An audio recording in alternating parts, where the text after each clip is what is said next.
everybody. Hello. Teresa is in Williamsburg, Virginia. Hello, we're neighbors. Hi, everybody. Wow, y'all have been here early. I've been hustling. Like the whole last hour and a half just flew by. Oh my goodness. Hello, everybody. Today we are doing 2 blocks of the Quilt As You Go 2022 Christmas quilt. Hello, everybody. It's so great to see you. Hi, everybody. I see some of y'all have rain. It's so great to see you. It's so great to see you. So, oh my goodness, today we're making 2 blocks. And the one reason I feel so disheveled is because I'm going to change things up a little bit. So stay tuned. Hi, everybody. Hello. It's so great to see you. We're going to be doing applique on both blocks. Christmas trees with little bulbs on it. And merry and bright, the words. If you want the patterns for these 2 blocks, y'all, they're free. Jump down to the description box. You can grab those. If you have a cutting machine like a Cricut, a Silhouette, a Brother Scan and Cut, and you want to cut the applique out with your cutting machine, there is an optional SVG for these files. Hello, everybody. That's how I cut everything for today's block. Now, confession, the snowmen, I did not use my cutting machine for those. I cut those snowmen out by hand because I used some wool and some felt, and I did not want to mess with finding the right settings for my blade and the pressure and all that stuff. And I have a very small wool collection, and I didn't want to mess any of it up. So last week when we did the snowmen, I cut those all out by hand, even though there's an SVG. The gingerbread man, I did cut out with my cutting machine. And this week, the pieces I'm using, I cut out with my cutting machine. And the reason I'm talking about that is because, and I forget who asked me, but last night I had a question on last week's block. Am I using the SVGs to cut out my pieces? Because they look so uniform. And so I just wanted to cover that. Last week I cut them all out by hand. So you certainly don't have to have a cutting machine to cut out these pieces. Hello, everybody. Cheryl said, oh no, watch out. She's changing things. Not a big change. I just want to show you something here in a few minutes. I want to thank my moderators as we're getting started today. And if you have subscribed to my channel, you might have seen the thumbnail that popped up when I uploaded the pattern. Tomorrow night, we're doing a live here on my channel to make this little mug rug called Townhouse. Isn't she cute? So I did not put the link for this in the description box, but you can find the thumbnail on my channel and go grab the pattern. It's a 2-page PDF. And join me tomorrow night for this mug rug. It's a free project. Hello, everybody. Yeah, isn't that cute? Hi, everybody. Okay, let's switch down. I have to really slow myself down. I get all hyped up right before we get started, and I need to focus because I mentioned I was going to change something. So let's take a look at this week's blocks. We're doing 2 this week, and so we can fit all the blocks for this quilt into a 10-week series. Some weeks we're going to be doing 2 blocks. Some weeks it's just going to be 1. So you'll see all the applique pieces for your blocks here. These are tracing templates. They have not been mirror imaged. So if you're using Steam-A-Seam, Wonder Under, Heat and Bond, you want to most definitely trace from the back side so that your words are right side up when you put them on your block. Sheila said, did you have a nice camping weekend? We did. We really did. It was nice and quiet. We have little electric scooters. We did a 5.5-mile ride on our electric scooters. It was bumpy, but it was so much fun. It was nice just to unplug and unwind for the weekend. Okay, so let's have a little discussion and talk about the thing that I want to change, right? Up until this point, I've been not cutting my top fabric for my blocks exactly to the finished size until after we quilted and we got ready to join the blocks together, right? Just in case the quilting shrunk in the block at all, we would have a nice and perfect measured 15.5 by 6.5 in this block's case, right? Okay, so let me back up and rewind. We did block 1, which was a pieced block, and I quilted that right up into the edges, right? And the first week we came together, we only made that block, and we didn't have anything to join it to, remember? When I noticed the issue that I was having is after we made the gingerbread man, right? And originally it wasn't quilted in the background, right? I just stitched down the gingerbread man as my quilting, and I wanted to leave this block unquilted in the background. But remember when we joined these two blocks together, how this fabric buckled? It is even still a little buckled right there. See that? I don't want to have to be forced into quilting a background that I don't want to quilt without it buckling. Do you know what I'm saying? If I want to do a block and that's the only thing quilted, I want it to lay nice and flat, even if I don't quilt the entire background. So I've been like brainstorming, what is the best way to do that? And then we made the snowman block and we joined it. And I didn't do a lot of quilting, but I felt like I had to do something because I didn't want this buckling to happen within this block. It would have been nice to have the option not to have to quilt this background. So this is what I'm doing. And you don't have to do it this new way. This is just an experiment. So you're going to find out the same time I do if this works. And if it does work, maybe you might want to switch over if you want to. We'll see. What causes the bulkiness? Okay, let me show you, Cheryl, because I did some experimenting, and that's why I was like right up until the last minute. I missed all the chat beforehand, before we were live, because I've been just like trying to experiment. So let me show you. This is the way we're joining the blocks, right? These are just scraps, y'all, but they do have the batting and the backing, just like the way that we're joining our blocks, right? And the batting comes all the way to the edge and is in that seam allowance. See that? Just the same way we've already put together, or the way that I've already put together the first 3 blocks. The bulkiness of the batting, I believe, in that seam is the culprit. When I lay this down, I have some extra fullness of fabric right there. And let me hold it like that. Maybe you can see that. But it's starting to buckle, right? I have a little bit of extra fullness right there. So if I were to push this down and add a sashing strip, and I don't know that you see it so much, but see this extra fullness? There's that extra fullness. And I think it's the batting and that seam allowance. So what I did right before the live is just experimented, okay? Now, this is not exactly the way I'm going to try it today, but I pieced the seam without any batting in there, and everything lays nice and flat and smooth. Okay? So, today, I'm going to try something a little different.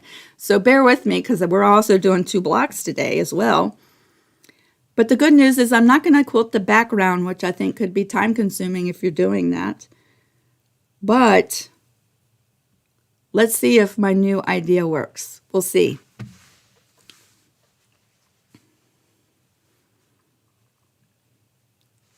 Wanda said, am I late getting on? We just got started a couple minutes ago. Cheryl said, could you use a smaller size or maybe a little bigger?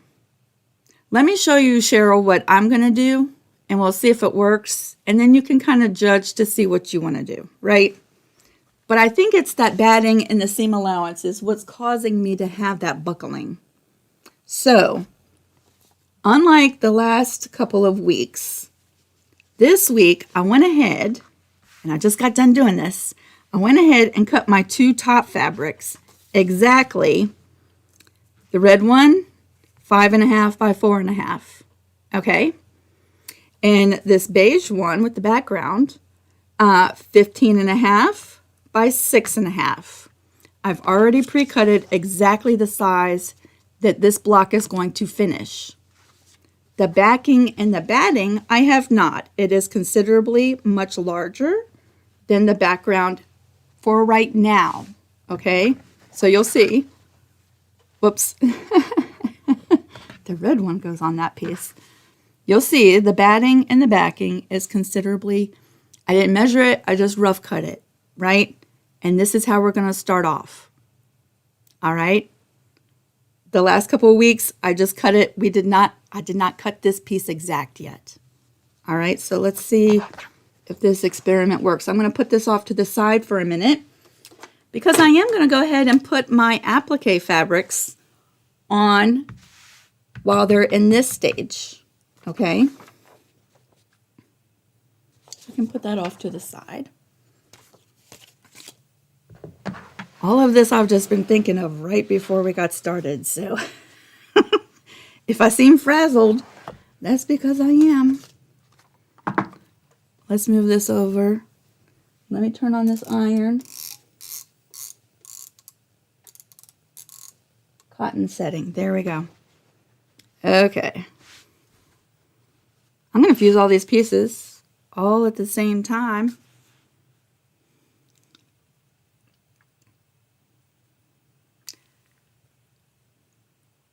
Terry said the YouTube is blurry. The video is blurry? Hopefully not.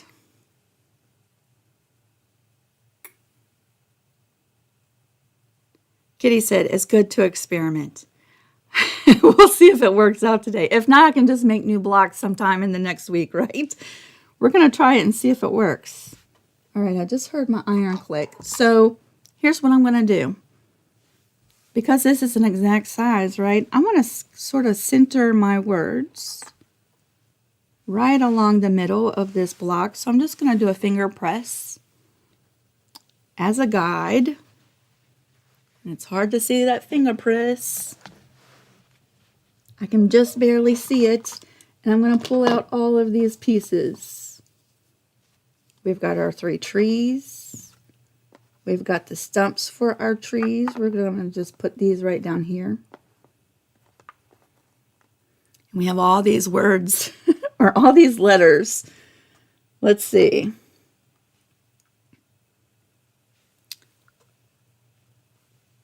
And I'm just going to put them up here, and then we'll arrange them, right? M-E-R. R. R. I can see how, if you love fussy cutting and you don't have a cutting machine, this was probably your dream week, because this would be a lot of fussy cutting, wouldn't it? And bright. I'm going to have to scoot everything down a little bit, I can see. B-R-I.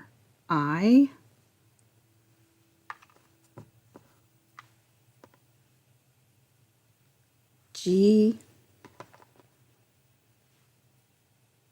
H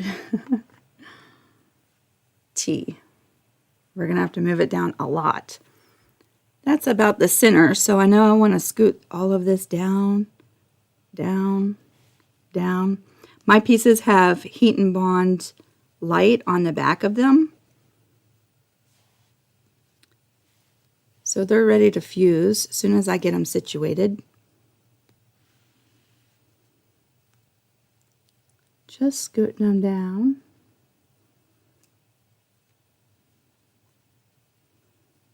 H, T. What I'm really looking for is to make sure I have about the same amount of space on the left and the right, right? I think that actually looks pretty good. Let me just scoot this over a tiny bit like that. There, we're good. I'm going to call that good. We're going to fuse that down. Cheryl said, if you don't have a scan and cut, how can you cut the pieces? It's just going to be lots of fussy cutting. And I recommend a sharp pair of scissors, like really sharp. And, wow, they have so many different kinds of scissors, don't they? A lot of people use smaller scissors for fussy cutting, but my hands just work better with normal size scissors. But if the normal size scissors are too awkward to cut these smaller pieces, try a smaller size scissor. And then you're just going to have to be really careful. And I don't know that I have them here, but to cut out the middle pieces, the smaller, the little piece scissors about that big with the really sharp points, that works really well to pierce through that fabric and cut out the smaller pieces on the insides of the letters. I don't know that I have any right here, but usually I use these scissors to cut. They're big. But for getting inside here, a small pair of scissors, and usually I have some close by, but I don't have any right this minute. All right, I'm just making sure none of these letters are loose, and then we can set that aside. So that's that block. And I'm going to kind of do the same thing with this one too. Just find a center.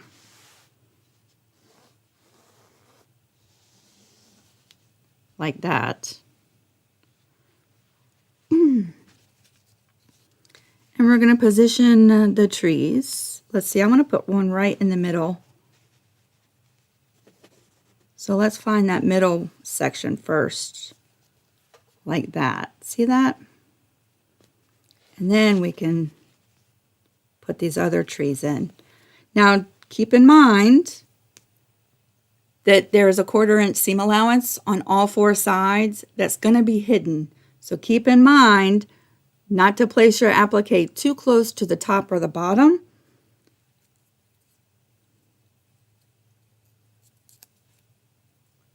The little stumps are going to tuck right up underneath of the bottom of the tree.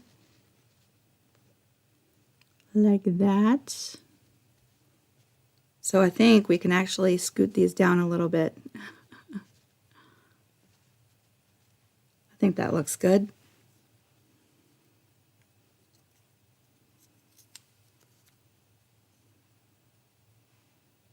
Scrunchkins said manicure scissors work really good. Try that, Cheryl, and see if you can't have an easier time cutting out the little pieces.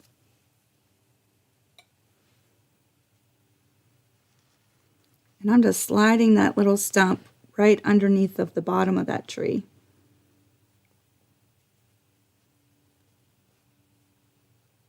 Like that. And I kind of want them all to be lined up. They don't have to be perfect. But I do want them to be lined up a little bit. Kind of like you're going to a Christmas tree farm and picking out a Christmas tree, right? There we go. I think that's pretty good. I'm going to go ahead and just hit that real quick so it doesn't move. Just temporarily keeping it in place. And now we have 15,000 little Christmas bulbs. Now, if you don't want to cut out these circles, I used my scan and cut, so it cut them out so fast, y'all. But if you don't want to cut these out by hand, buttons, beads, rickrack would be adorable. If you took rickrack and just strung it on your tree, that would be adorable. Buttons, beads, pom-poms, little red pom-poms. Wouldn't those be so cute? And I don't even know that you'd have to sew them on. You could glue them on with a fabric glue, like Fabri-Tac. This is a permanent clear glue. It's even washable. You could glue on some pom-poms with this glue. I would wait to do that until after you're done quilting, right? But yeah, all different kinds of ways if you don't want to cut these circles out. I used my scan and cut and it was super fast, but I can certainly see if you're cutting them out by hand, why you would not want to do that. 1, 2, 3, 4, 5, 6, 7. Each tree has 7 little bulbs. And I'm just going to put them on there kind of willy-nilly. They're not all going to be the same. 4, 5, 6. These have heat and bond on the back of them. 7. 1, 2, 3, 4,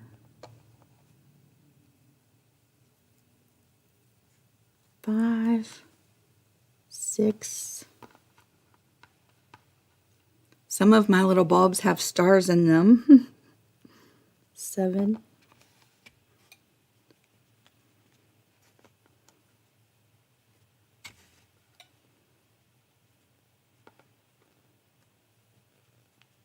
I'm kind of excited to see what y'all do for this particular block. Y'all have been sharing your blocks over on Creative Crew. I love seeing them. And although I don't have time to comment on every single one of them, I do see every single one of them. Now, I did comment on one, I think yesterday, because someone is doing, and I'm sorry I forget who it is. There's so many postings over there. They're doing large stitch quilting in their background. And let me just tell you, it was gorgeous. It's right up my alley here lately. And I loved that idea. I think, and I don't know that I'd want to take the time to do that during a live. Do you know what I'm saying? Because I'm so slow. But I think that I wouldn't mind coming back and revisiting some of these blocks to do some hand quilting with that large stitch. Not during a live. I don't want to keep you here for the entire weekend. All right, I think that looks pretty nice. Let me just scoot some of these around. All right, we're fusing them. There we go.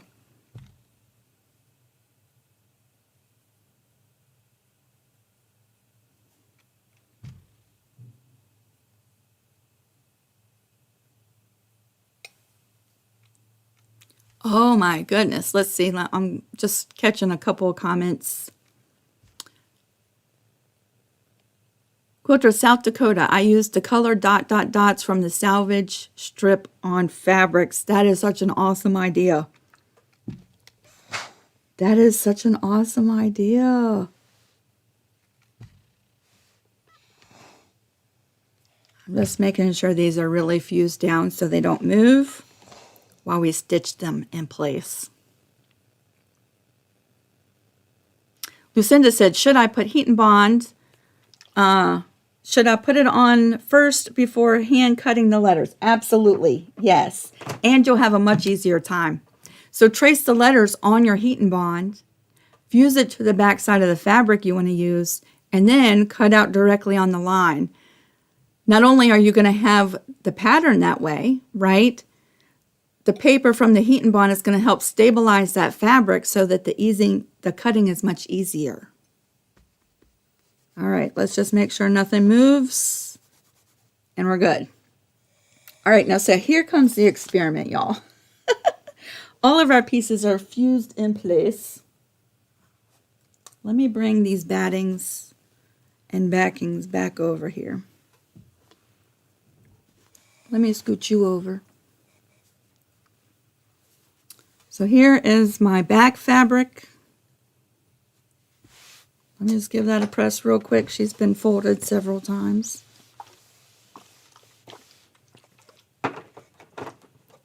And here is my batting. And here is my block top that's exactly the right size.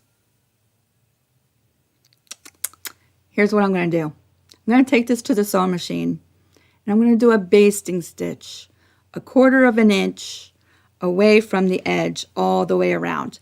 Now, I'm going to use a much bigger stitch than I would normally use for piecing my seams, right?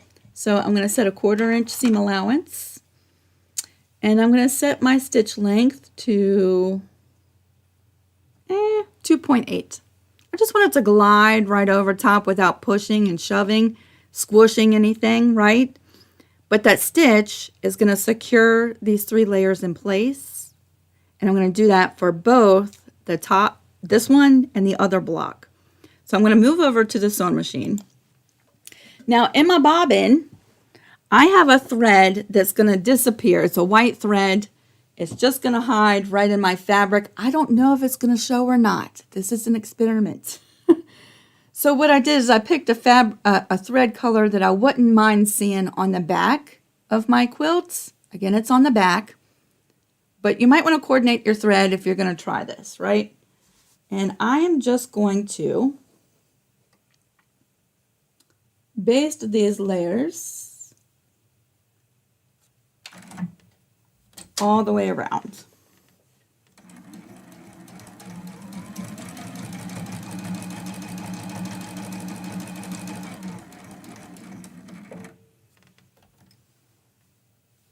Up, one more small stitch.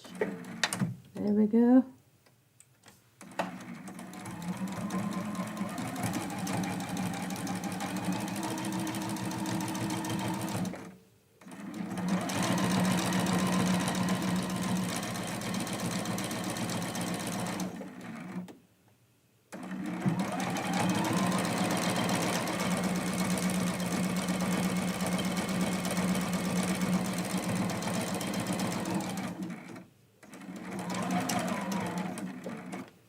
We will see if this works. If it does, it'll be worth taking the time to do this, right?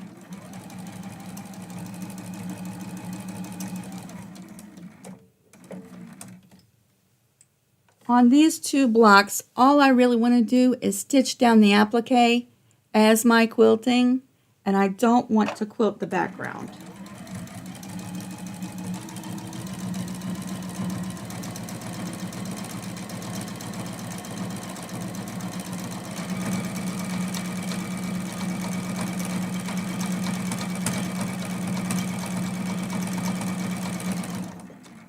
I do think you could have glue basted these layers, but keep the glue, if you want to do that, keep the glue away from the edge.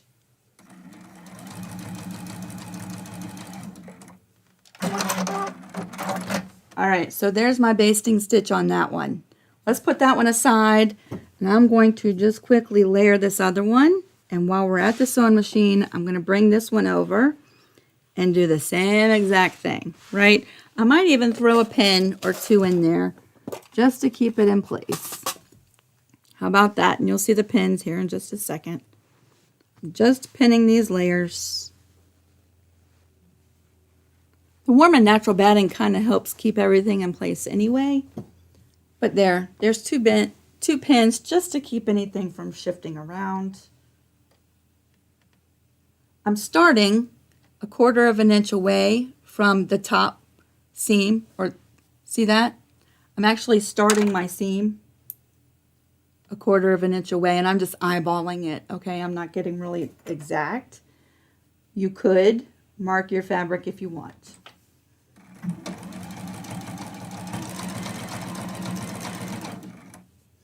I do think I'm going to reduce the pressure of my presser foot.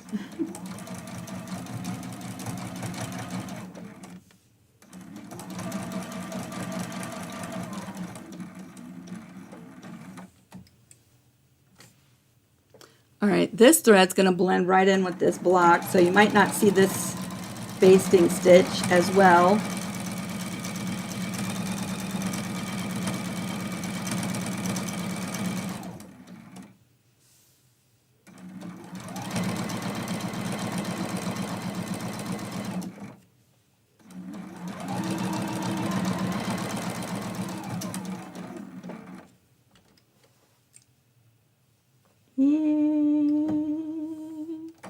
let's move over just a smidgen. There we go.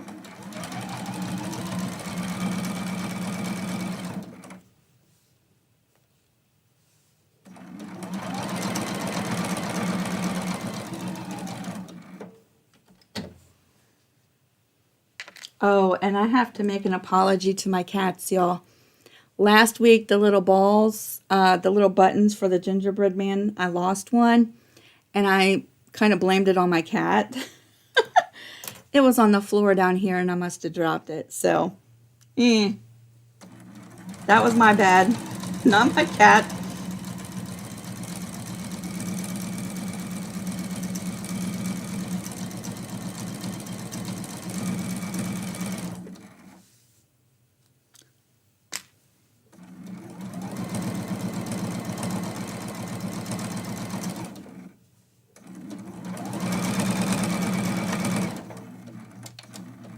All right, so the edges are basted in place. Before we do anything, I'm going to go ahead and stitch down my applique. Okay, and there are a million ways that you could do this for sure. You could do a satin stitch, a blanket stitch would look lovely. I would love to see somebody do some hand stitching with the Christmas trees, although I'm not going to do that today. Here's what I'm going to do. I'm going to put on my free motion foot, and yeah, I'm going to use my free motion foot for all of the applique. Now, if I were just doing this in my own time, what would I do? If I were just doing this in my own time, I think a satin stitch around the Christmas trees would be lovely. A satin stitch is a little bit more time consuming, I think, because I slow down and really take it nice and slow. But yeah, there's all different kinds of ways you can stitch down the applique. You don't have to do what I'm doing. But while we're right here, I'm going to go ahead and switch over to my free motion foot. Wow, thank you for Williams 1. Thank you so much. Wow.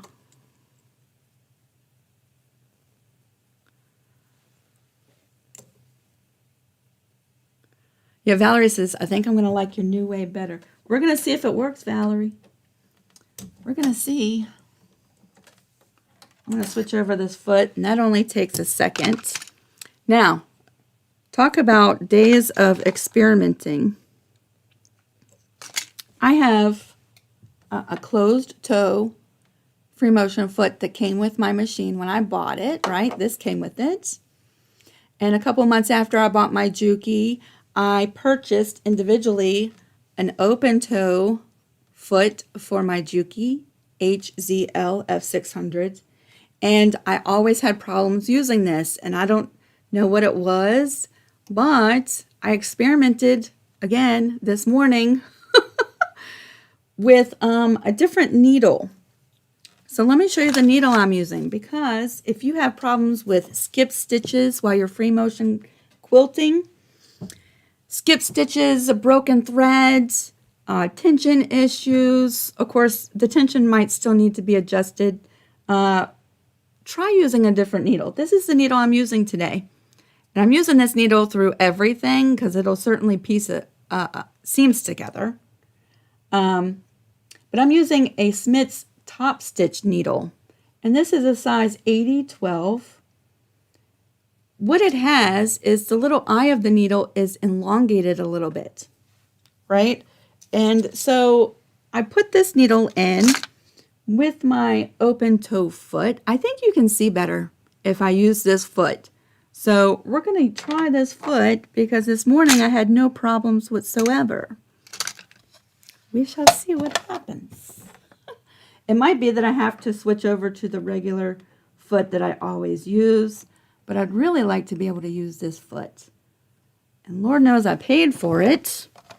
I'd like to be able to use it. Let me tighten this on there. Tighten, tighten. There we go. Now with this stitch, I'm just choosing a straight stitch. Also, before when I used this foot, I would lower my feed dogs and I always had problems. So I'm not going to lower my feed dogs with this foot. I am choosing a straight stitch and I'm going to lower the stitch length to a 0. And I noticed with the thread I was using this morning that I needed to tighten my top tension because I had a little bit of eyelashing on the back. So I'm going to tighten my tension to a +1 and we're going to start there. And I also wanted, where's my little thread? I'm switching to a bottom line thread for the bobbin. So I'm going to take this white out.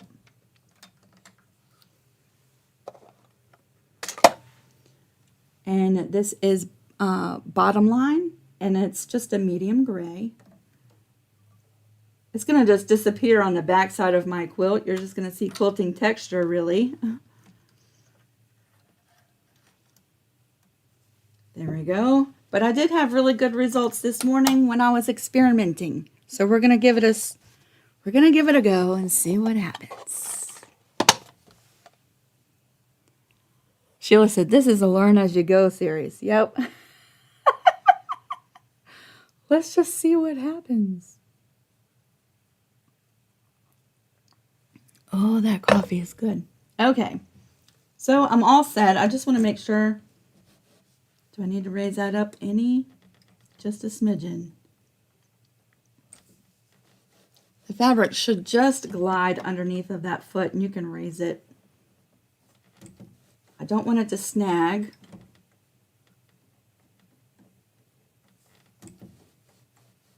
There we go.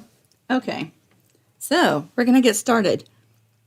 This part's going to go by pretty quick because I'm just going to be jumping from one to another. I'm going to try to come in close to the edge, just on the inside of the applique pieces. And I'm using the same cream colored thread for all of my pieces, no matter if it's on the green, the red, or the brown. Okay, that's what we're going to do. I think for my trees, I'm going to start right at the base of the trunk. We're going to pull up that bobbin thread. You can barely see it because it's so thin. And it's gray, so it just wants to disappear. I'm going to lower that needle and I'm going to take a couple little stitches before we start. And that just locks it in place, okay? And so I'm just going to go from one tree to the next, stitching down all of these pieces.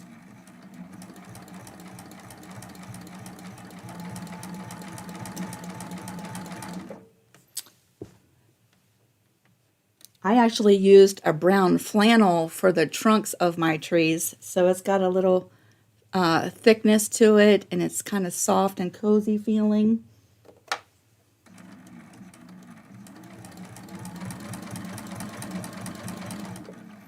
I do think a glove would be helpful, but I don't see where my gloves are. Let me see if there's one back there, because that would be helpful. Yay. All right, y'all bear with me for a second. Having a little quilting glove really does help. It kind of grips everything and helps you move it around a little bit better. Oh.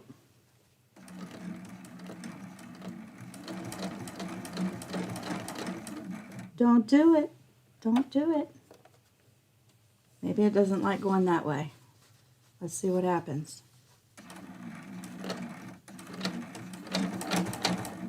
All right.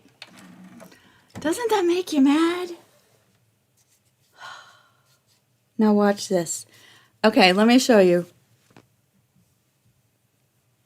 Might be because I'm live. This morning, see all these stitches, all these stitches. Not one thread break. I went slow, I went fast. I said, let's see what happens when I go this way or that way. Nothing, no breaking. Same thread on the top and the bottom. As soon as we start today. Now, okay, so here's the different variable. Heat and bond. That's the only thing different. But now watch what happens when I put on my closed toe foot. I can use the heat and bond. Tell me why. Y'all give me just 1 second. Now I gotta rethread this machine. Something told me not to do it. Where'd that thread go? Where did it go? There it is.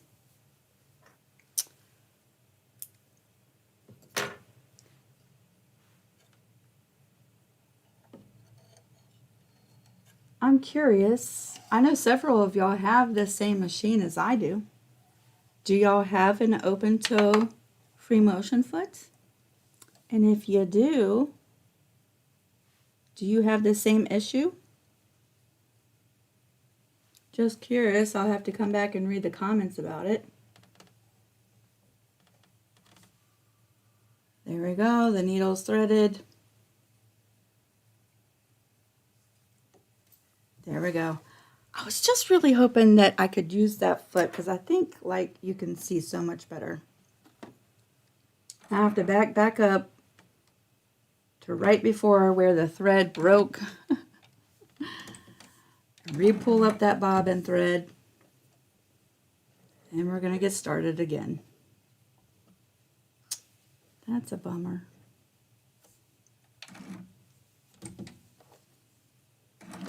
Tiny little stitch. And put my glove back on.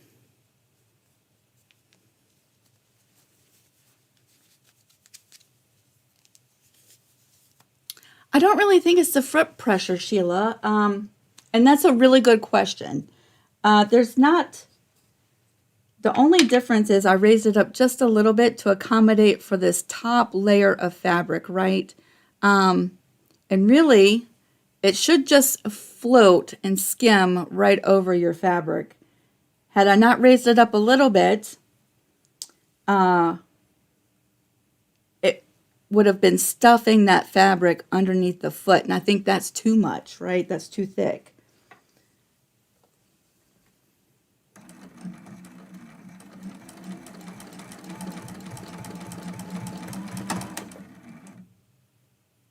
Oh, but now I'm having issues with this foot. All right, hold on a second, y'all. I done messed up my machine. I should have never pulled that foot out this morning. I should have never tried it. Should have never tried it.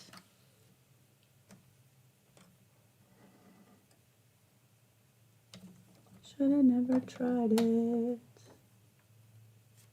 Y'all give me a second and feel free to talk amongst yourselves.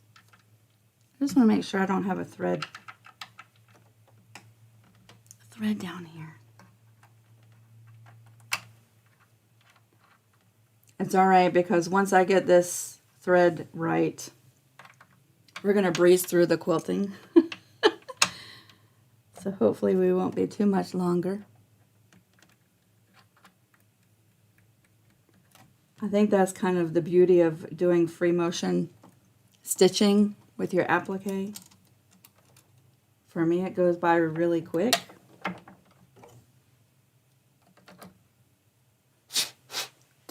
Look at there, she's not too bad. She's not that bad.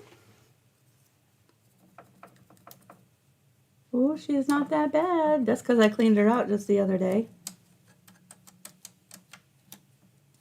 Just the other day I did. I just want to make sure I didn't have any threads broken in there. Because sometimes that'll mess you up too, right?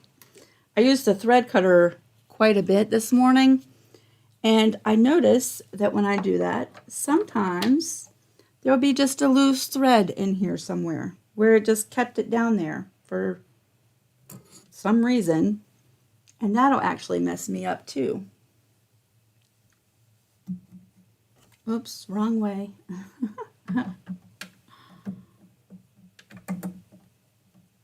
And wrong way again.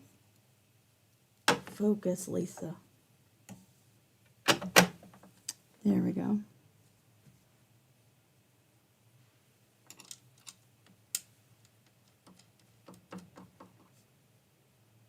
Don't you wish there was just a little button? Do any of your machines have just a little button and this plate just pops off and snaps back in and you don't have to mess with these little screws? I think that would be lovely. Like, I'm thinking this day and time with all the technology we have, I don't know why I'm having to do this with the screws. All right, let's try this again.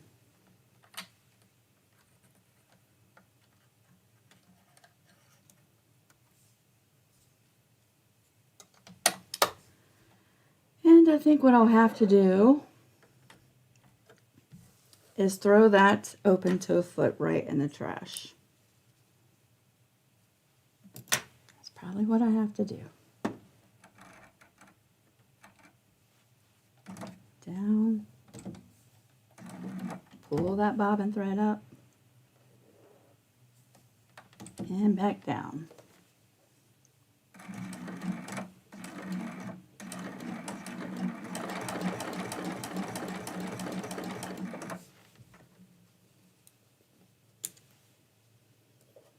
I should have never put that foot on this morning. Oh, Pat says my throat plate just pops out super easy. Ooh, Pat, you might have already said and I missed it. What machine do you have? That would be lovely. I think that would be so fantastic.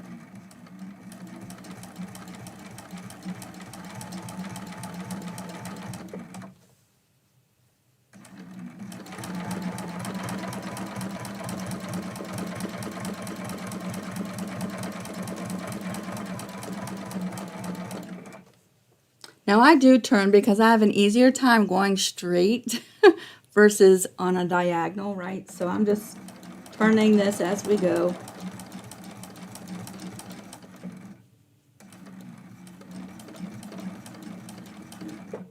And when I stop, again, I'm going to do a couple little tiny stitches. And then I'm jumping to each one of these little Christmas decorations.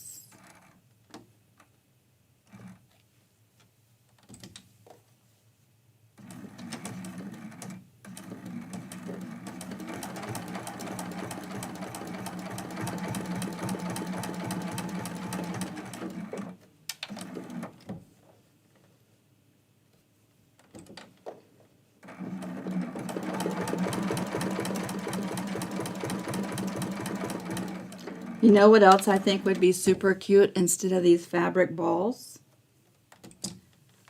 Putting a dollop of glue and sprinkling with glitter and letting it dry. That is something I would do after this block is sewn into my quilt. I think that's when I would do that, but wouldn't that be really nice?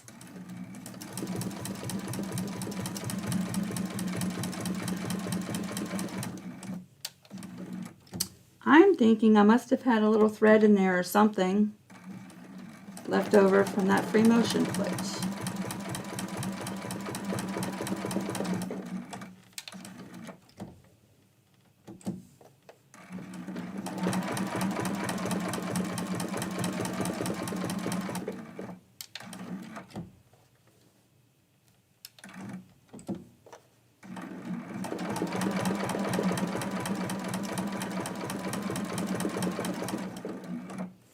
There we go. See that? I'm going to jump over to this next tree. I like starting where the stump is. Let's see. Let's fold this up, and there we go.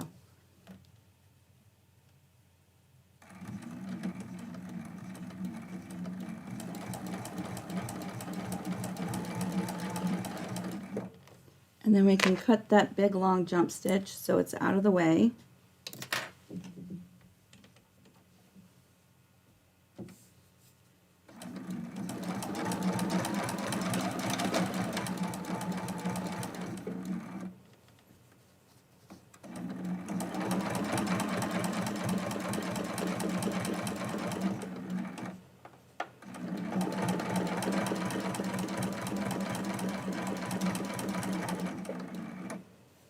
And let's come back down this side.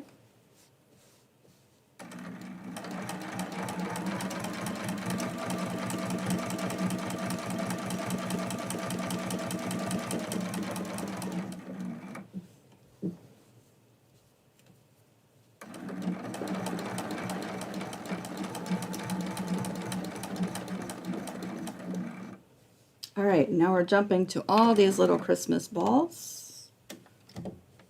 Just going to loosen up that tension just a little tiny bit.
Just jumping, jumping, jumping.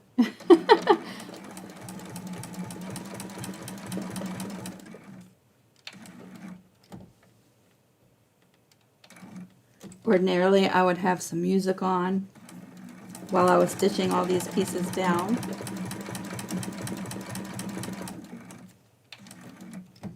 All right, now we're jumping over to this last tree.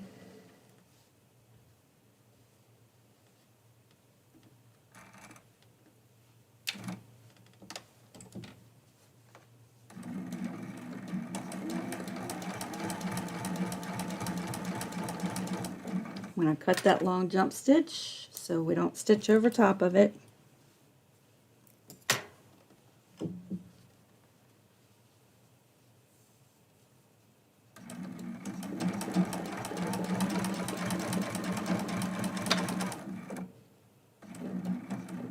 Stitch, stitch, stitch, stitch.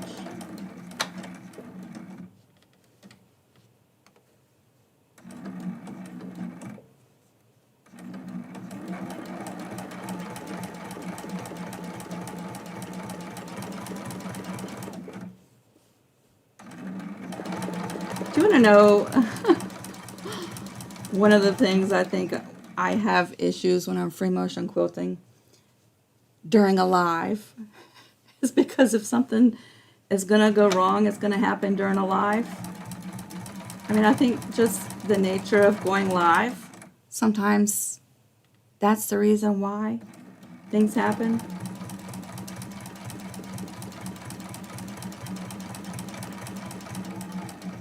I used to get so frustrated before I was doing lives on YouTube.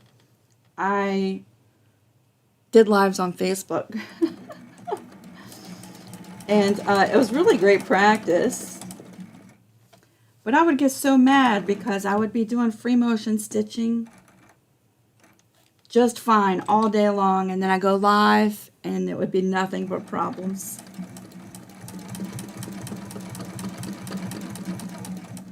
Soon as I turned off that camera, everything worked perfectly once again. You know what I think I'm going to do? I think I'm going to change that needle. Let's change the needle. Let's change the needle back to what I had in there this morning. This is a universal needle. Let's take that top stitch needle out. Let's do that.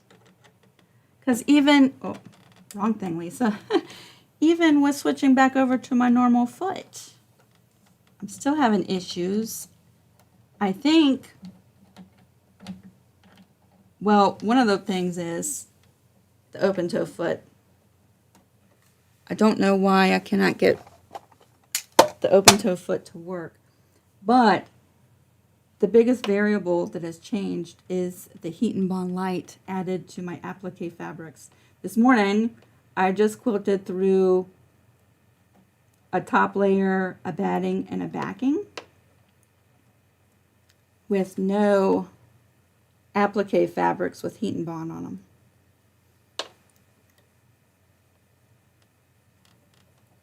So let's, all right, Lisa. Good glory. One thing's for sure, y'all.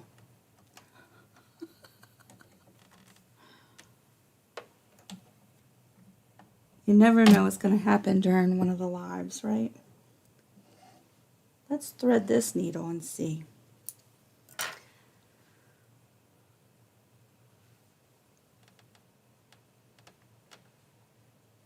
Now, unfortunately, this universal needle is a little bit bigger size than what I'd like to use because I'm all out of the 80-12 needles. That's my favorite go-to size. I've used them all up. So this is a 90-14. So it's a little bit bigger than I want to use, but that's okay. That's all right. All right. We just have a couple little more Christmas balls on this one left to do.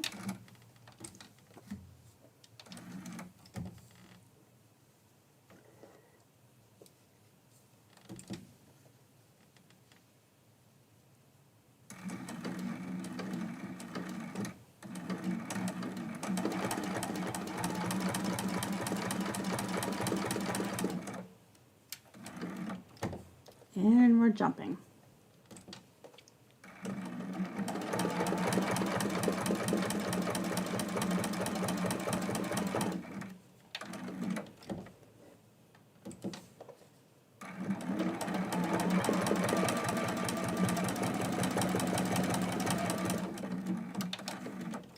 Was it all just the needle?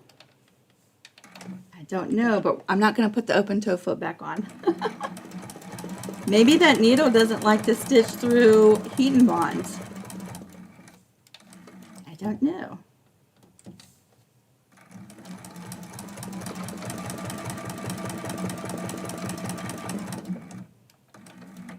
That could be it right there.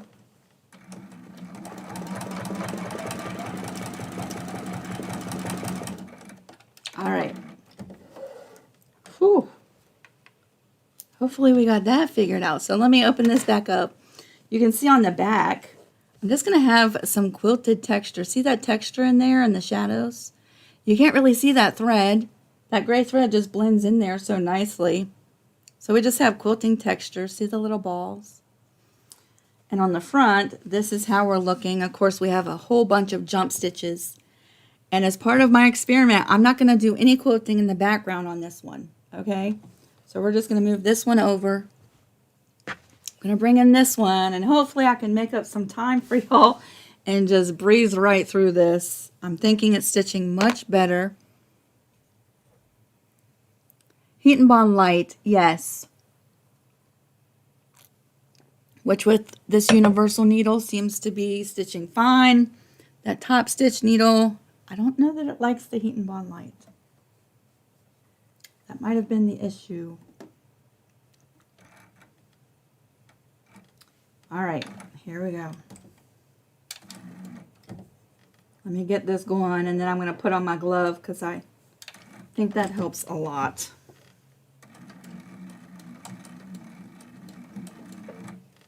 All right, here we go. Now I'm going to try to breeze right through this part because we still have a little bit left to do, right? After this. And let me cut these threads.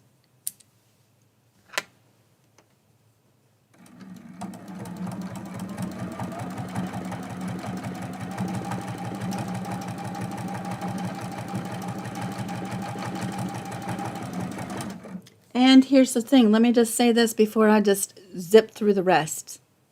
A lot of you are so new, and I'm so glad you're following along. But you're extremely new, and when you look at stitching down these letters, you're like, I'm not there yet. There was lots of times when I first started that I was not there yet either. So let me give you an alternative to doing what I'm doing, or trying to do a satin stitch around all of these little letters, or any other kind of stitch. If you want to cut out and fuse your letters on and not stitch them down at all, use a permanent adhesive like the red Heat and Bond. Okay, that's permanent. You fuse them in place and that's it. Now don't try to stitch through that later on. It's permanent and you don't stitch through it, but you would not have to stitch down any of these letters. Okay, so if you want to do this block and you're extremely new, but the thought of stitching down all these letters is going to keep you from doing it, do that. There's absolutely nothing wrong with that.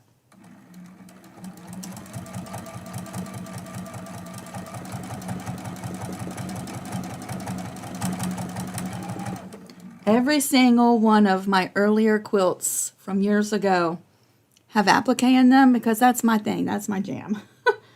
But it's all Heat and Bond in the red package, and I did not stitch none of it down, and it's still there.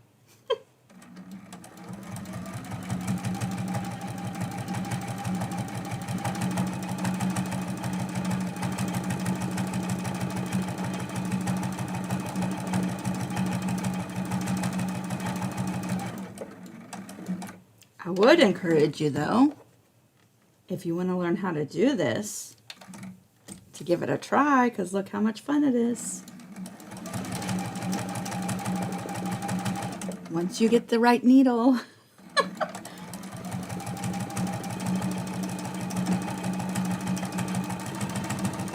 And I'm using a thread color that just really blends in, so you're not even seeing that in the camera, right? I see it in person, but if my lines aren't straight, it doesn't matter. It just blends in.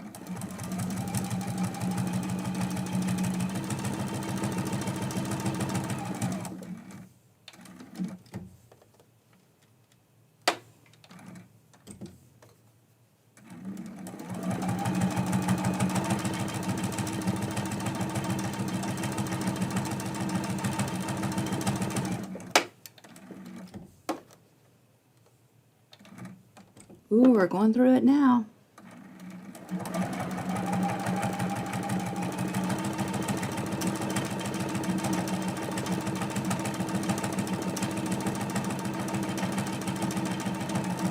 It just goes to show you that thread problems and needle problems happens to everybody.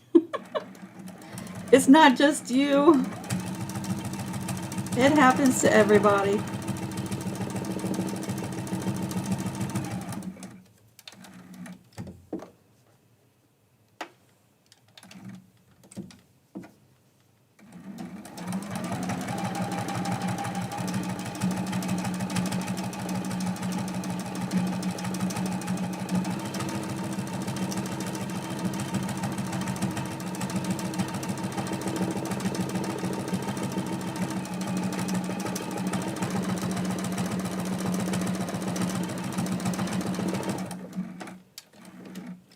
See how quick you can just go right around the edges.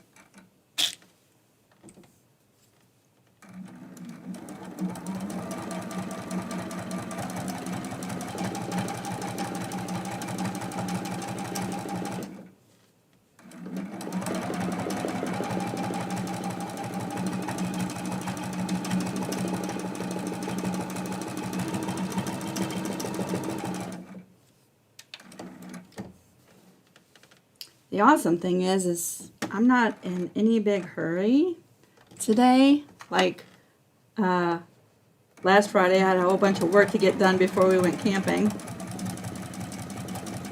Today, after the live, I just have to go buy a cherry pie for church and drop that off. And me and Harlan are going to have a late lunch at Publix.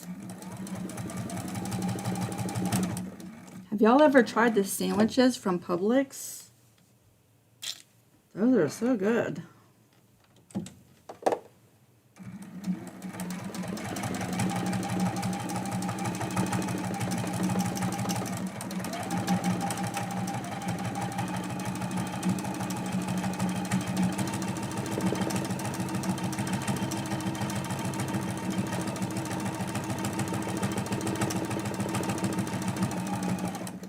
You'll see I'm not even breaking thread. I just travel right up to catch the inside cutouts. Of course, if you like the look of not stitching through the letter to get to that inside, you could certainly jump and not stitch through it.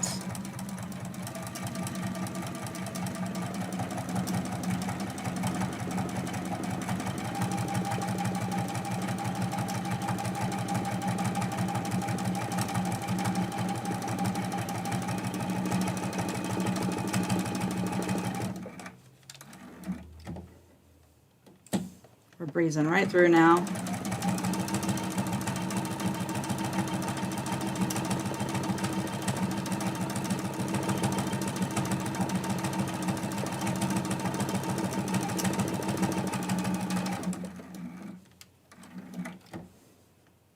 Okie doke. The last letter.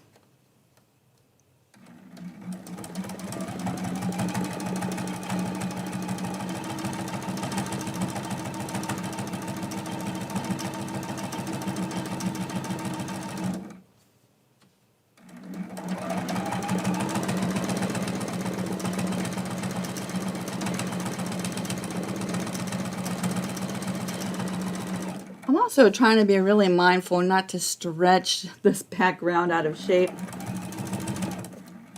Since I have cut it to exactly the size it needs to be, I'm trying to be mindful not to like really push this out of shape. Do you know what I'm saying?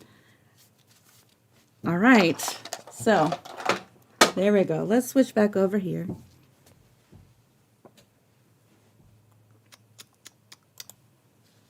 There we go. Now we have tons of jump stitches, but you know what? I'm not going to go through and remove those yet, just because I'm kind of anxious to get to the next part. So let's see what we have here.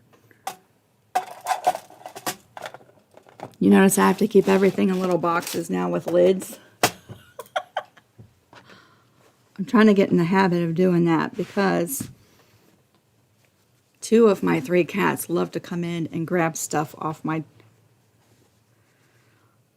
work area. One cat in particular, the one I blamed last week. Okay, so here's my thought. We've pre-cut the top of our block exactly perfect, right? My thought is if we pull this back, that little seam allowance, and we cut our batting right up to that basting stitch. Let's give that a try and see what happens.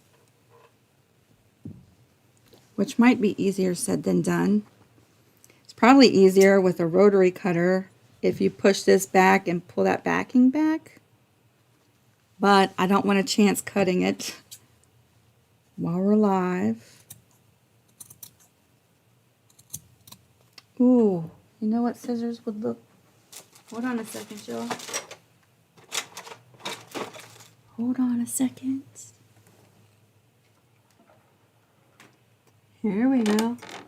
These might work really nicely.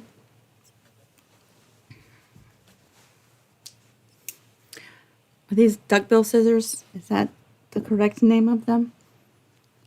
I use them for applique all the time.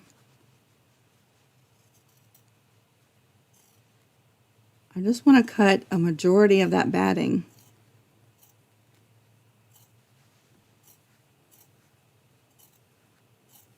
Out. I'm going to have to stand up.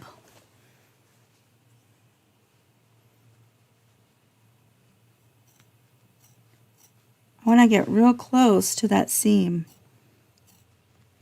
so that most of that batting is out of there. I think that's the culprit in our fullness when we join these blocks the way that I'm doing it.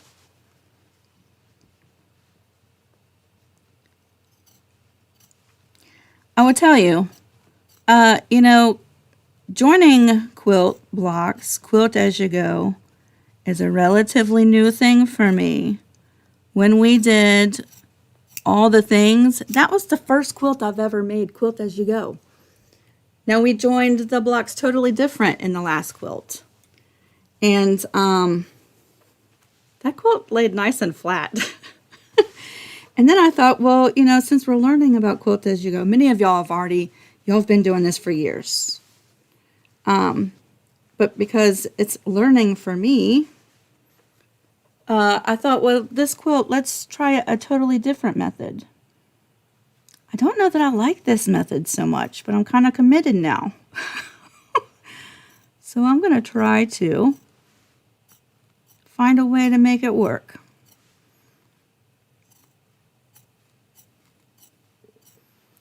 What I liked about the way we joined all the things is I didn't have to quilt my backgrounds the way that we were doing them, and they all laid nice and flat.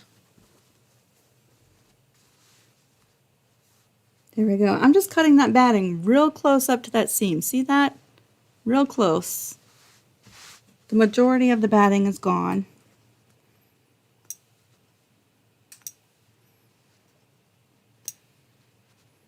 Sorry, these long threads are getting on my nerves. There we go.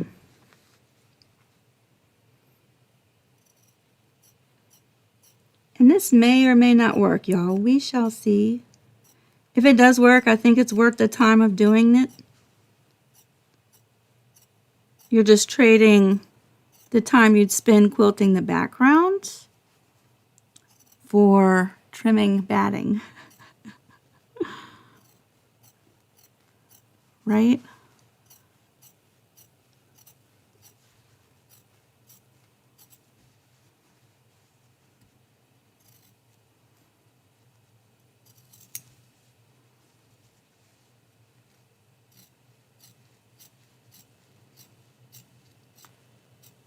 Right close. There we go. And one more side left to do. Of course, I decided to give this a try at a week where we're doing 2 blocks.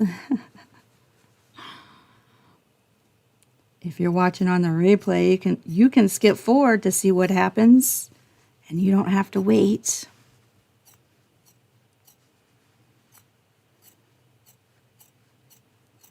You can go find out right now if this is going to work or not. All right, so there's that one. Let's bring in this other one.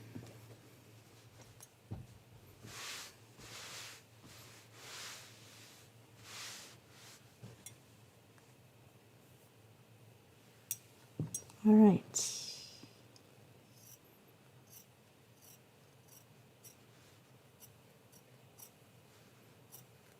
I'm also just going really slow and careful. I don't want to accidentally cut this top fabric. Do you know what I'm saying? I don't want to have to remake this block over again.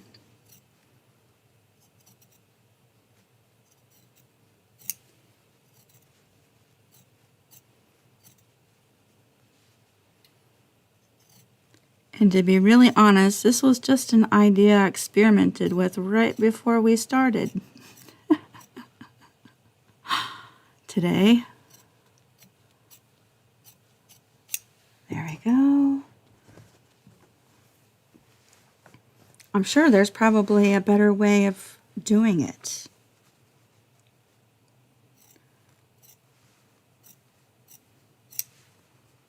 Like I had thought about, you know how we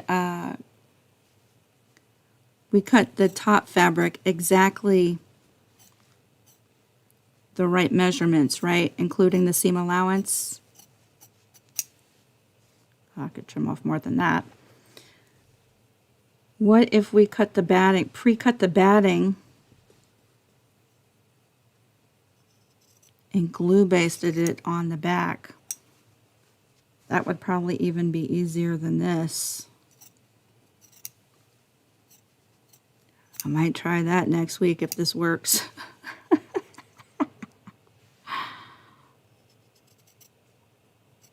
Because this would take forever.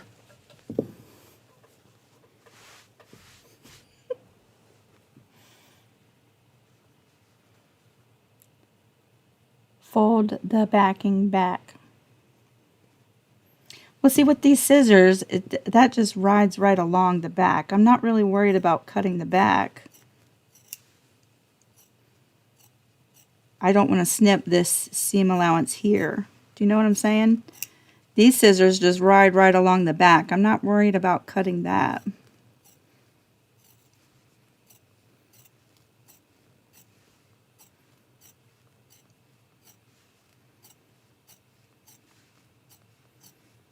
Which is kind of wonderful, these scissors, because my shaky hands, I need all the fail-proof tools I can get.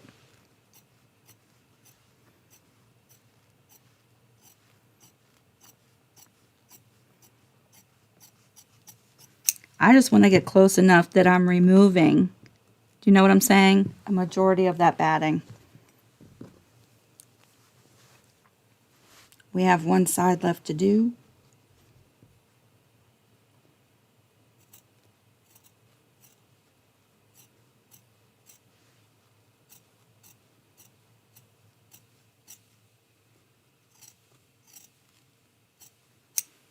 There we go. All right. So we did that. So now what I'm going to do is bring in my rotary cutter. And now we're cutting the backing to the exact size of our block, the top of it, not the batting underneath, the top, which should go by pretty quickly.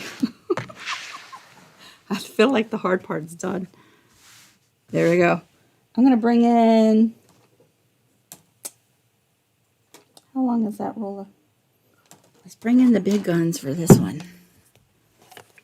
because I can do a long cut this way. We're trimming this backing fabric at this point to the same exact size as our top. I just want to make sure it's nice and straight. See that? It's not all going to fit in the camera. So what we're left with is a seam that's got back fabric and top fabric with very, very, very little batting.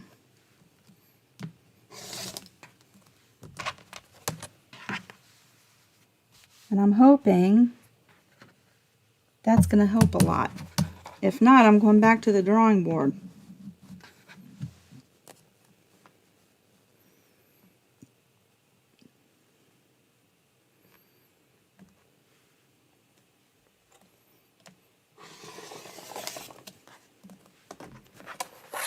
All right. We're getting somewhere now, y'all.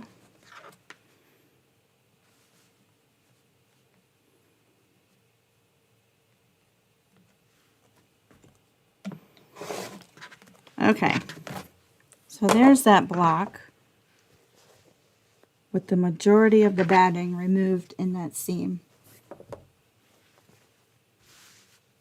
And here's this one.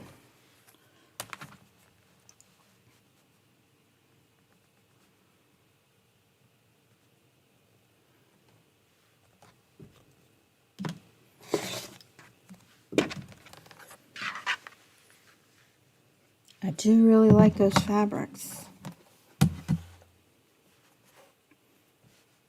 This is a huge ruler. It doesn't, I have so much stuff up here, it almost doesn't fit.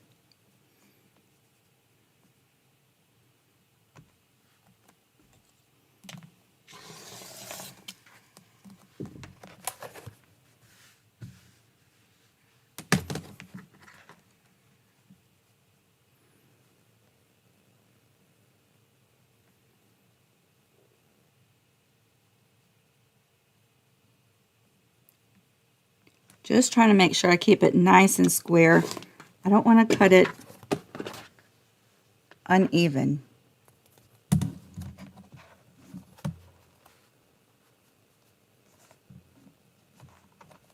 So I really feel like this is a lot more work. but it could be worth it. We'll see.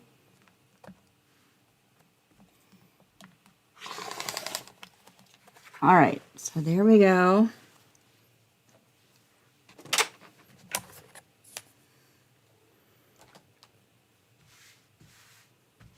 Carol said, have you tried cutting your backing an inch larger on all sides? I thought about that, but then wouldn't my backing come over the front and act as my sashing? I don't know. There's so many different ways, and this is just an idea I had right before, but I knew I didn't want to quilt the background of these, but I didn't want it to buckle. Do you know what I'm saying? All right, so for me, I'm going to follow the pattern and put the tree block above the Merry and Bright block. I guess you could interchange all of these 3 blocks if you want to move things around. They're all 15.5 inches wide. They're just different heights. Once they're all together as a unit, though, that unit's the same size. So you could swap these around if you wanted to. All right, so just like before, we're going to put back sides together, just like that. And I'm going to pin it. And I'm just thinking there's going to be less batting in this seam. We shall see.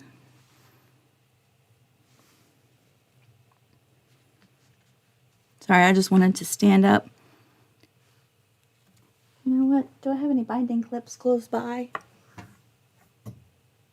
No, they're too far away. All right, I'm going to pin there. And I'm going to pin there. And now we're going to bring this back to the sewing machine. And we're going to sew this with a 1/4 inch seam allowance. And we're going to see what happens. Which means I have to switch over this foot again.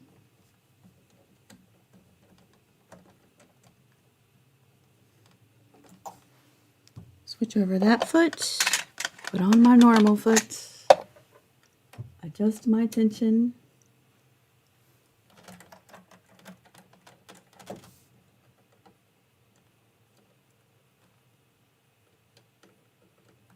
Put that foot on. I'm also going to take this bottom line out and put in my regular sewing thread for this part.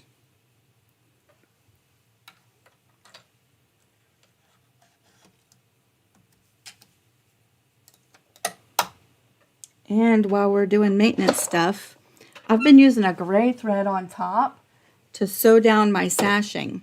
So let's go ahead and swap that out, because as soon as we join these 2 blocks, we're going to put a sashing piece right over top of this seam. So while we're swapping things, let's go ahead and just do that.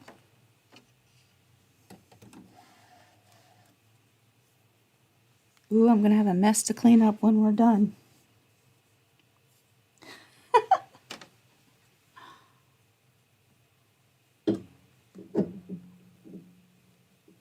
I most definitely have to do that before I open up the door and let the cats in, because I have one cat who loves to eat thread if we let him. We don't let him, but sometimes if I forget to unthread my machine, he will start to try to bite at the thread. And I don't like leaving this here. It used to be everything got swiped off it in the floor. I mean, y'all have been watching me long enough to know that. But I've been trying to get in a really good habit, because I don't want him to get sick, of cleaning up these threads and throwing them in the trash can. And then because of my other cats, keeping these pieces boxed up, because I found my free motion foot underneath the bed the other day. She's also taken bobbins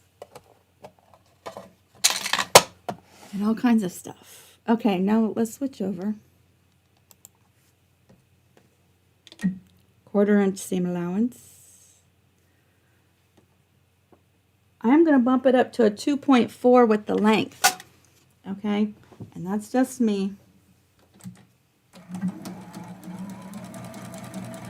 You might find that helpful. You might also still find it helpful to use a walking foot.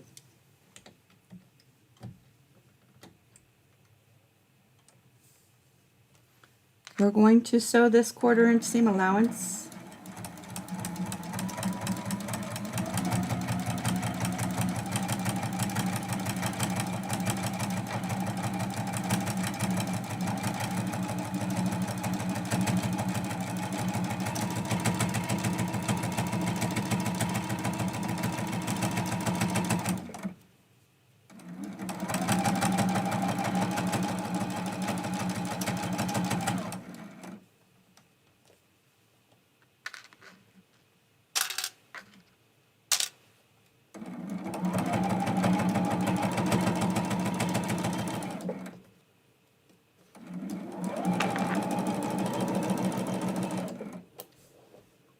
All right,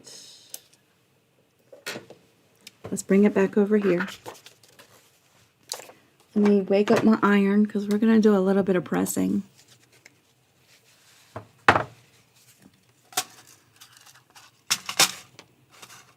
Sheila said you should change his name to Swipe. That's a good name for him. I saw, it must have been you. I bet it was you. I forget exactly, but you said Swiper, no swiping. I saw that comment Friday night when I was reading through. That's hilarious. All right, so let's open this back up. Oh, she's still going to buckle. She still buckles. Do you see that? I don't like that. So all of the experimenting for nothing. Let's take a look.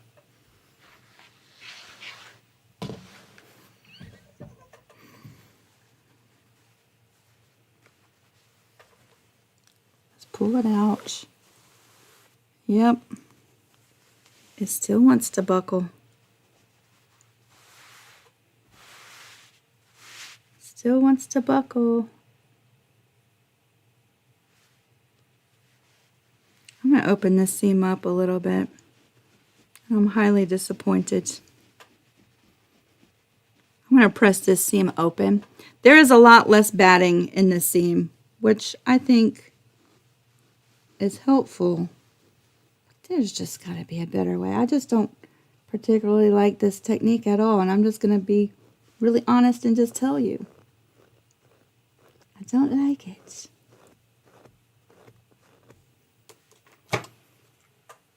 Not one bit.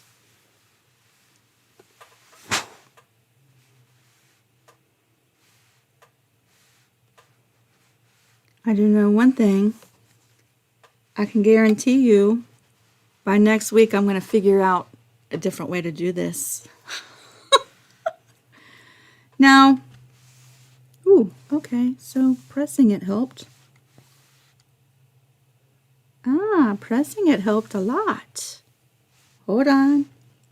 Let me back up my words. Pressing it helped a lot, y'all. Ooh, pressing it did help a lot. The buckling is just about gone. Ooh, okay, let me back up.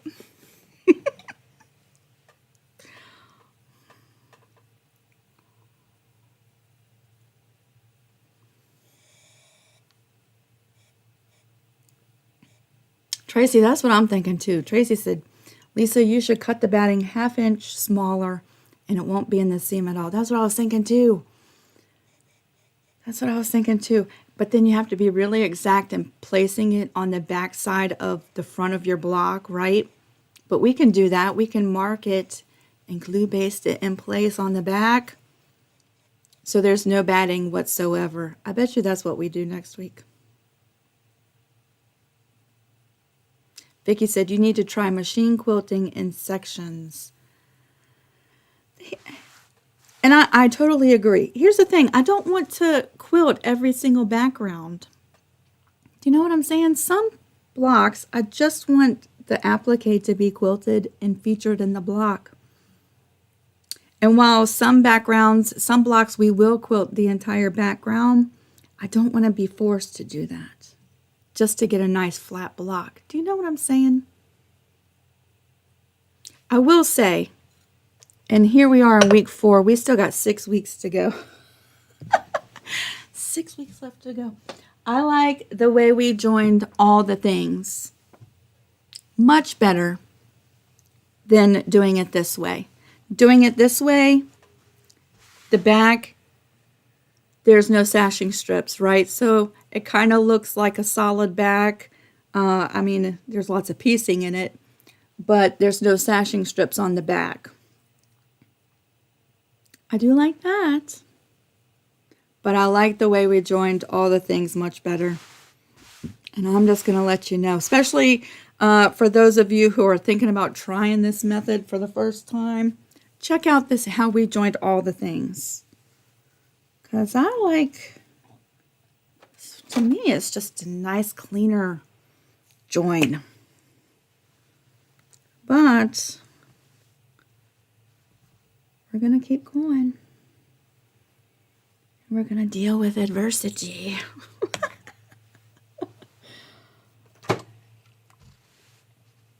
Sorry, y'all. This was one of the pieces that I didn't glue baste very well. I like to glue baste my sashing. That's just what I'm doing off camera, so that it lays nice and flat like that, right? And now I'm just going to cut myself off a section. We're going to cover that seam. Scissors. There we go. Now, here's the thing. We can join these 2 blocks and put a sashing strip on this week. However, we can't join this section to the other part we've already done because we still have to add a block underneath of it before it can be attached to the right side of the snowman. So we won't be doing that part today. We can do that part after next week. Gotta stand up and make sure it's nice and straight.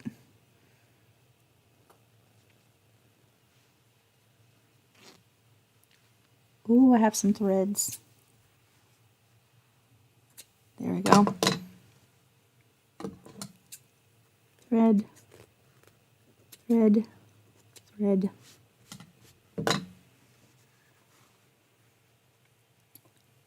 I do like just the sashing on the front. I think, Tracy, I think next week we're going to try pre-cutting our batting. Although after I pressed it, it did lay a little bit flatter, so there's hope in this method. It is actually laying much flatter since I pressed it. I do like the idea of pre-cutting batting. I think that would be so much faster. All right, so that's nice and dry. We're going to take this over. We're going to the sewing machine one more time today, y'all. I'm going to,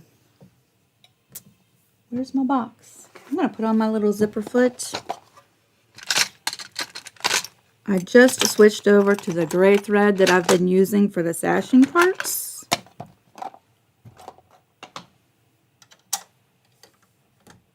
I'm going to do a straight stitch, and I'm going to move that needle just so it rides right along that edge. And here we go. I do feel like this is much flatter than the rest of my sashing, cutting that batting out of there. Now, here's why it might have buckled, even though, is because we didn't remove all of it. We just cut close up too, so there's a tiny bit of batting in there, but nothing like it was, right?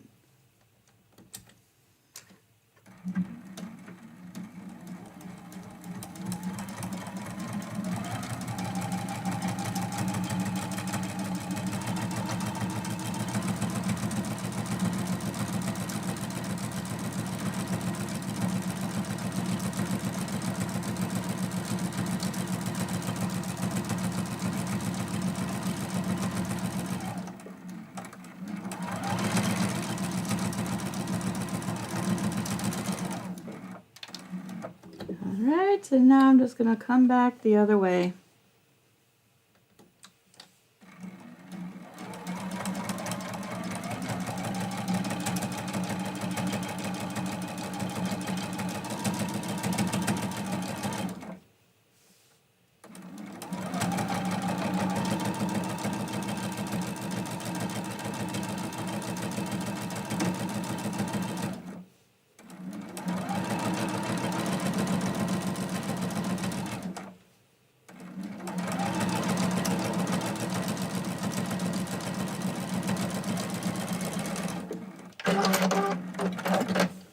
All right, see that? Just like that. This does lay a little bit flatter than the rest of my sashing on my other pieces. All right, we're going to come back here. I am just going to eyeball this and cut that flush with the edge, right? That's going to be hidden. But we do want to get all of that extra off. So there's our pieces. It didn't buckle. Okay, so it buckled right when we sewed that seam, but as soon as I pressed it, most of the buckling went away. So I don't absolutely hate it. I do think we'll modify that method for next week and experiment all over again. But I don't hate it. Let's move that over. So here's what we have so far, right? Weeks 1, 2, and 3. My face is going to be in the way a little bit. But at the end of next week, this section over here will be joined to the right of the 3rd week's block, right? There's kind of a preview of where we are. Now I still need to go through and cut all of these little jump stitches, but I can do that off camera. Very cute blocks.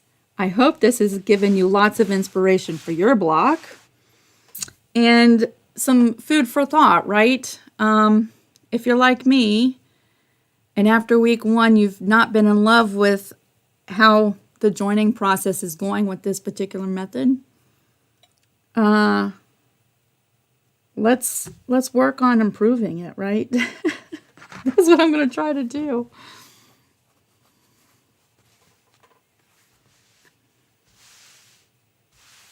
Oh, Dari's sharing a video. Okay. This evening I will go through and click on the link and take a look. I'm not sure what it's for, but I'll be glad to watch it.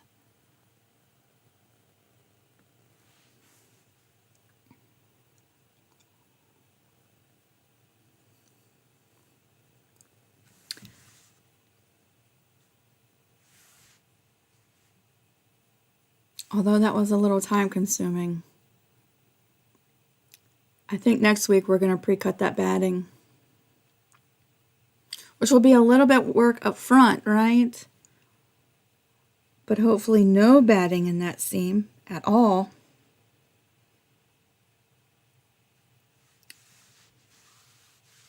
I don't hate this, and I wish you could see it in person, like when it first buckled and then after I pressed it. I don't hate that.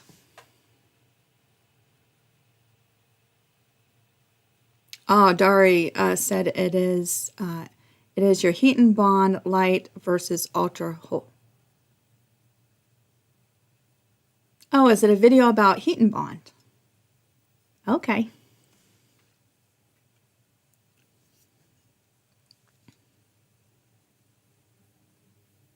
Oh, she's sharing one of my videos. I'm so confused. That's what happens when you miss most of the conversation. You come in at the end and you totally misunderstand. Oh, for anyone else who needs to hear. Okay. All right. Sue said, if you cut batting smaller, how will you catch the edges in your block? Well, I don't know that you would catch the edges. I think okay, so I don't think you'd catch the edges when you piece your blocks together, like when you do the join, right, Sue? when we joined it with the 1/4 inch seam allowance, I don't think you would catch it. But where you would catch it is when you come back and sew this sashing strip over top. That's when you're going to catch it.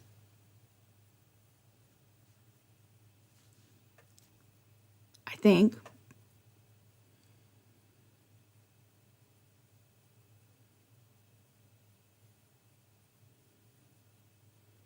Teresa said, my first 2 blocks do not line up with the 3rd one. It's a mess. All right, Miss Teresa, I'm going to ask you a question because, and I'm not pointing fingers at anybody, I'm not calling anybody out, but what's going to be confusing is if you're waiting till the very end to sew everything together and you're just pinning your blocks up on the wall. Indeed, because the blocks are going to be different sizes, right? And we're finishing our blocks off to include a seam allowance. So if you were just to lay on the table block 1 and butt block 2 up underneath of it, and then you bring over block 3 and you line it up here, this section is going to be longer than this section because of that seam allowance. And so it is confusing, right? It's confusing and you think, oh no, it's not the same size. But that's because when you join these 2 blocks right here, that's going to eat up that seam allowance, and that's what makes these 2 sections the same size. I'm wondering, have you sewn your first 2 blocks together? And if you have and it's still off, just trim a little bit. I think there's plenty of room to allow for some trimming, right? We got some space here. We got some space here. And this is going to be covered with some sashing, so who's going to know in the end, right? But if you're looking at it and you haven't sewn your blocks together, that's why this section is going to be longer, because of this seam allowance right there. Ah, okay, so Terry, I asked above, what iron is that little one? Is it cordless? It is cordless. The brand of it is Steam Fast. And I got it on Amazon. I love it. It gets super hot and it puts off good steam, which I like steam in my iron. Not everybody does. My biggest downfall with this is that I'm not always paying attention and I set it back in the docking station and I don't sit it all the way down in the docking section. So I think it's charging and it's not. So I have to be really mindful that it is actually connecting with the little pluggy thing that it sits down into. That's my only drawback, but it was like 1/3 of the price of other cordless irons, and I love it. I just have to be mindful when I set it down that it's actually fully in the docking station.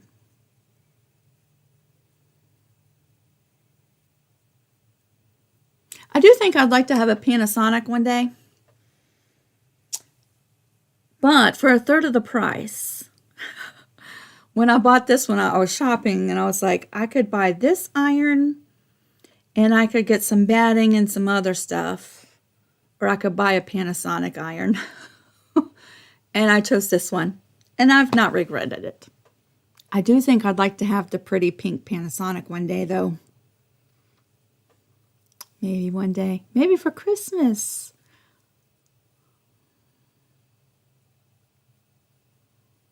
Karen said the edges of the batting are caught in the sewing the cover strip. That's what I was thinking too.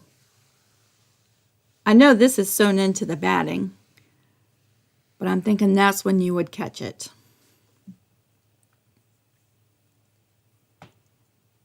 Oh yeah, Teresa must have got one. She said she loves her little iron. Oh, Sheila, thank you for the reminder. There's a link for my iron down in the description box. You can click on the link and check it out.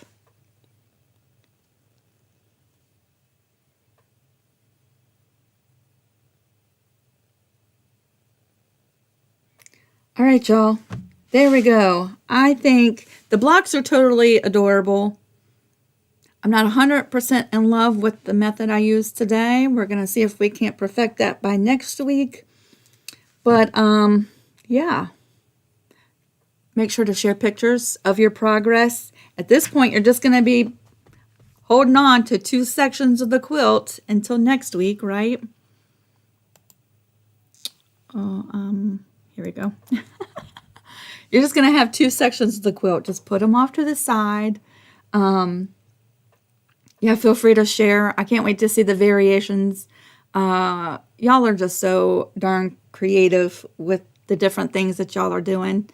And I love that you share because it inspires other people to get creative with their blocks too. Someone might love your ideas so much that they use them. And so yeah, thank y'all so much for sharing.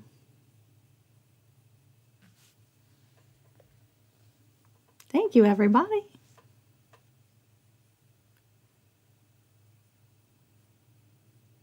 Thank you so much. Thank you.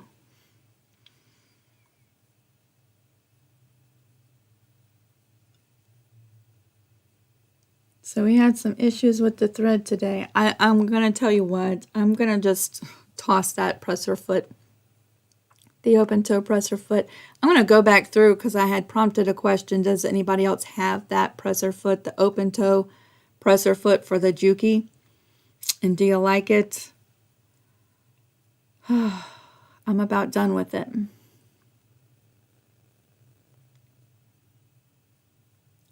Y'all are so welcome. Thank you so much for hanging out with us today. I'm trying to think if we have any. Oh, yeah. Okay. So if you came in after the live, you might have missed it.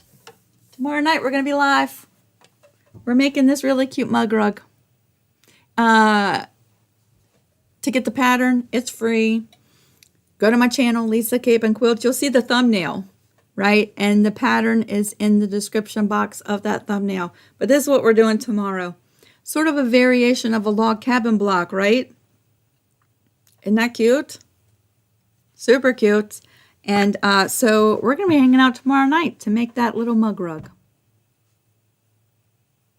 Sherry, it adjusts up and down, up and down. Yeah, you can adjust it. But I've tried to adjust. I'm just over it. I'm over it.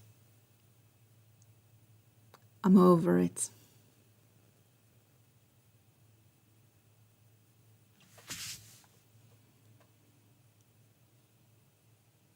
Cynthia, yeah, I think this is going to be, and we're going to finish this quilt up about 2 weeks before Christmas. So if you're following along in real time when we're doing it, you should be able to display this quilt in time for Christmas.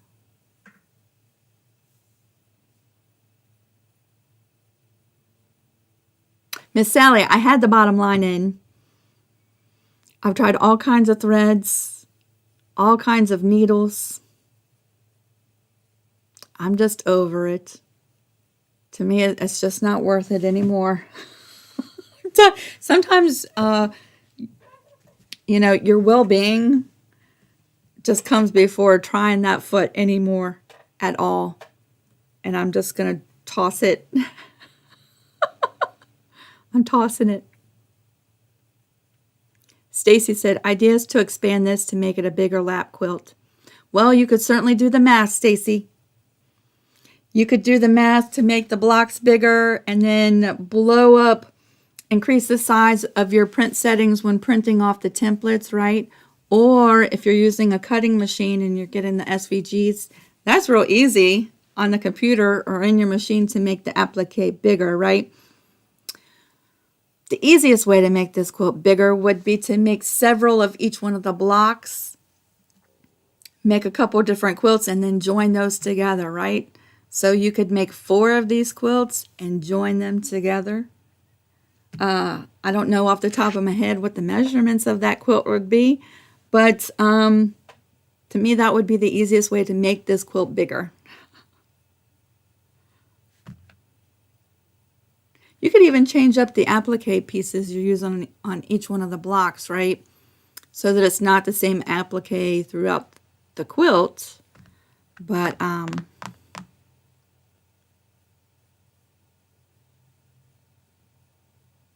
oh, Kirsty said she has one. Don't throw it away. It's a combination.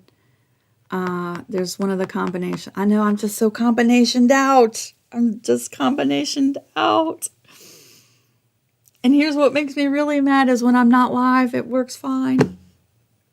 Even back in the Facebook live days, works fine. Turn on the camera, doesn't work. I'm done. I'm done. Sheila said, is that Harlan's cross behind? It is. Do you see that? So he's making a whole bunch of those. Harlan joined a woodworking guild like a month or two ago.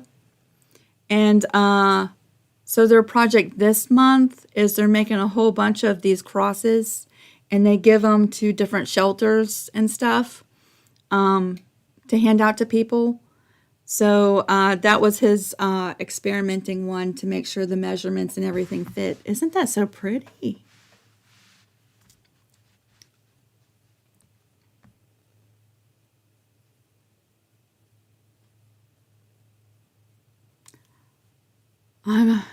All right, I will give it one more chance. It won't be during a live, I can tell you that.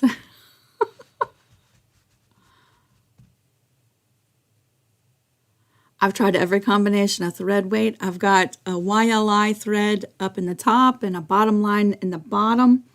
I've tried bottom line in both the top and bottom. I've tried,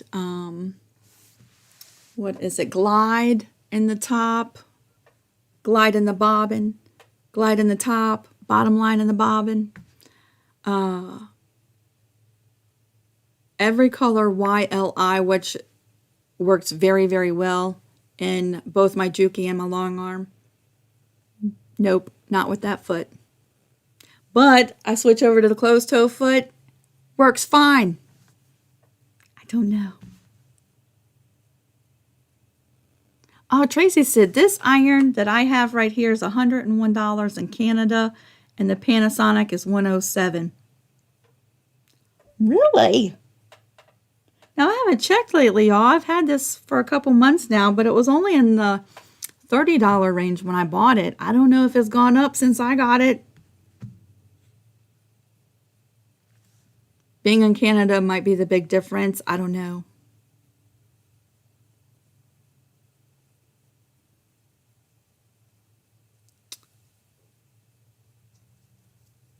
He might be interested in making clappers. He might be. Now he has to make 70 crosses. So I don't know where he's going to have time to do that.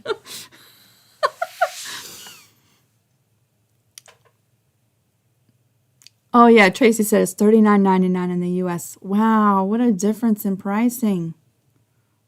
That's crazy.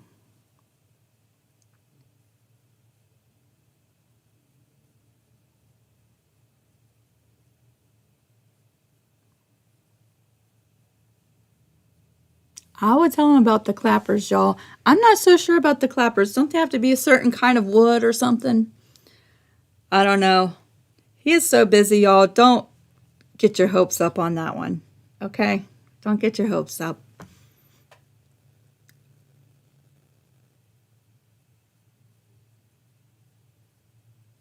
Sherry, I think you're onto something right there. I think the open toe foot just doesn't perform well under pressure. Doesn't like an audience.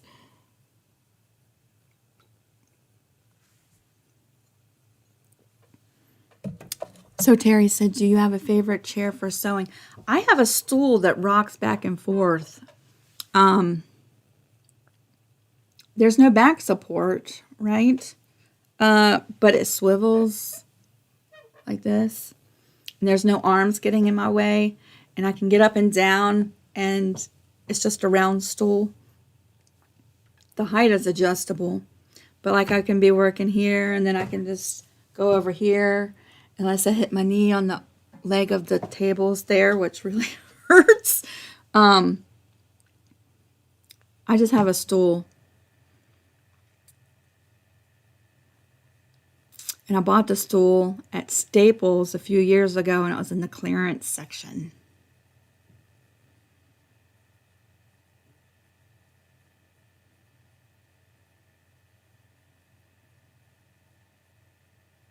Oh, Sally says you can just use a regular piece of wood, like a 2x4.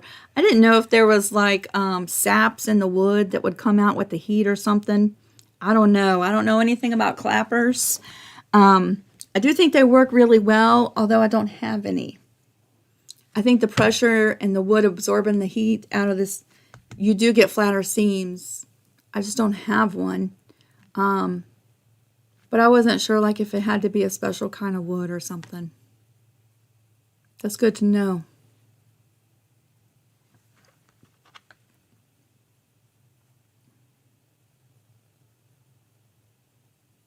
Yeah, a lot of people like to have the arm and the backrest. Yeah, I wouldn't say this tool is for everybody. I've been using it though for several years now, and I'm just used to it.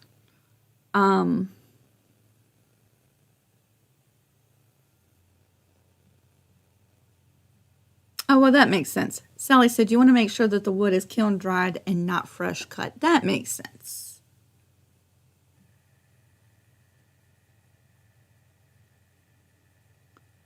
I don't know. I don't want to give bad information, and I know absolutely nothing about them or how to make them. So I would read y'all's suggestions on making clappers.